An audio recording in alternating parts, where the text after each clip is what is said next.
बिस्मिल्लाहिर्रहमानिर्रहीम। आल वज़ाइफ TV channel में आप सभी का खुशामदीद। उम्मीद करती हूँ कि अल्लाह के फजल करम से आप सभी लोग खैर आफियत से होंगे।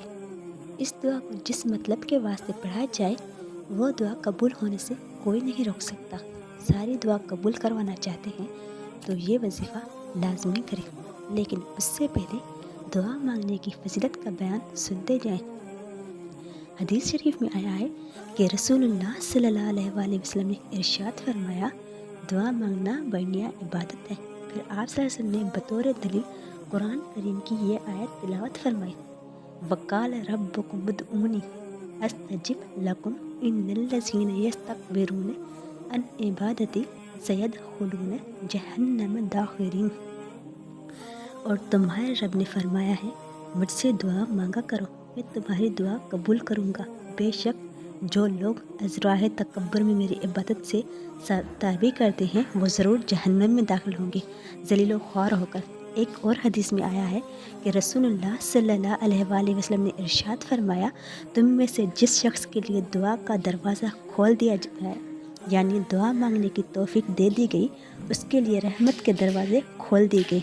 अल्लाह ताला से जो दुआ मांगी जाती है उनमें अल्लाह ताला को सबसे ज़्यादा पसंद है कि उससे दुनिया और आखिरत में आफ़ियत की दुआ मांगी जाए।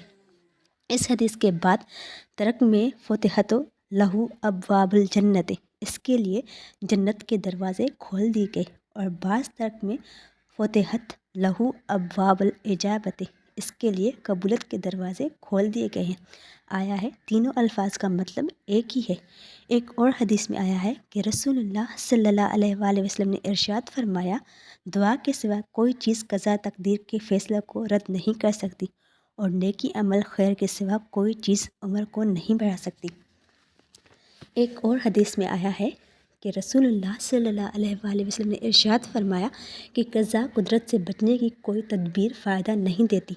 हाँ, अल्लाह ताला से दुआ मांगने से आफ़त और मुसीबत में भी नफ़ा पहुँचाता जाए जो नाजिल हो चुकी है और जो मुसीबत में अभी तक नाजिल नहीं हुई। और बेशक बला नाजिल होने की होती है कि इतने में दुआ उसे जा मिलती है। बस क़यामत तक उन दोनों में कशमकश होती रहती है और इंसान की दुआ की बदौलत उसकी बला से बचा जाता है। एक और हदीस में आया है कि रसूलुल्लाह सल्लल्लाहु अलैहि वसल्लम ने इरशाद फरमाया कि अल्लाह ताला के यहाँ दुआ से ज़्यादा किसी चीज़ की वक्त नहीं। एक और हदीस में आया है कि रसूलुल्लाह सल्लल्लाहु अलैहि वसल्लम ने इरशाद फरमाया कि जो शख्स अल्लाह ताला से कोई सवाल नहीं करता, अल्लाह ताला उस शख्स से नाराज़ हो जाता है। इसी हदीस के बाज़ तर्क में मल्लम यदुल्लाह ग़ाज़िबा अलैह, जो अल्लाह ताला से दुआ नहीं मांगता, अल्लाह उससे नाराज़ हो जाता है। आया है दोनों का मतलब एक ही है। एक और हदीस में आया है कि रसूलुल्लाह सल्लल्लाहु अलैहि वसल्लम ने सहाबा रज़ियल्लाहु से खिताब करके फ़रमाया, तुम अल्लाह से दुआ मांगने में आजिज़ ना रहो और कोताही ना करो, इसलिए कि दुआ करते रहना की सूरत में हरगिज़ कोई शख्स किसी नागहानी आफत से बलाग ना होगा।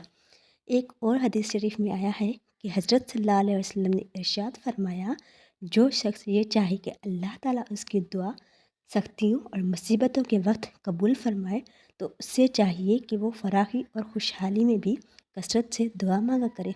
एक और हदीस में आया है कि रसूलुल्लाह सल्लल्लाहु अलैहि वसल्लम ने इरशाद फरमाया कि दुआ मोमिन का हथियार है, दीन का सतवन है और आसमान और ज़मीन का नूर है। एक हदीस शरीफ में आया है कि एक मरतबा रसूलुल्लाह सल्लल्लाहु अलैहि वसल्लम एक ऐसी कौम के पास से गुज़रे जो किसी मुसीबत में गिरफ़्तार थी, तो उनकी हालत देखकर आप सल्लल्लाहु अलैहि वसल्लम ने फरमाया, क्या ये लोग अल्लाह ताला से आफ़ियत की दुआ नहीं मांगता करते।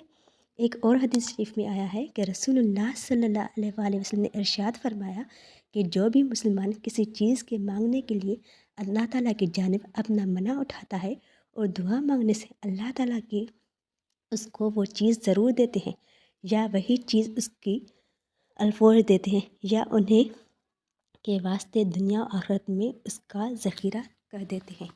तो आप खुद ही सोच लें कि दुआ मांगने की कितनी ज़्यादा फजीलत है और इस वजीफ़े करने से आपकी सारी दुआएं कबूल हो जाएंगी। इसीलिए हमें अल्लाह ताला से हर हालत में दुआ मांगना रहना चाहिए। हस्बी अल्लाहुल हसीब, इस दुआ को जिस मतलब के वास्ते आप 7 रोज़ पढ़ें, بفضل تعالیٰ وہ مقصد 7 دن کے اندر اندر حاصل ہوگا، اور لازم ہے کہ پشمبا کے روز سے پڑھنا شروع کریں، کیونکہ اگر آپ پشمبا کے روز سے پڑھنا شروع کریں گے تو اس کی فضیلت اور زیادہ بڑھ جائے گی۔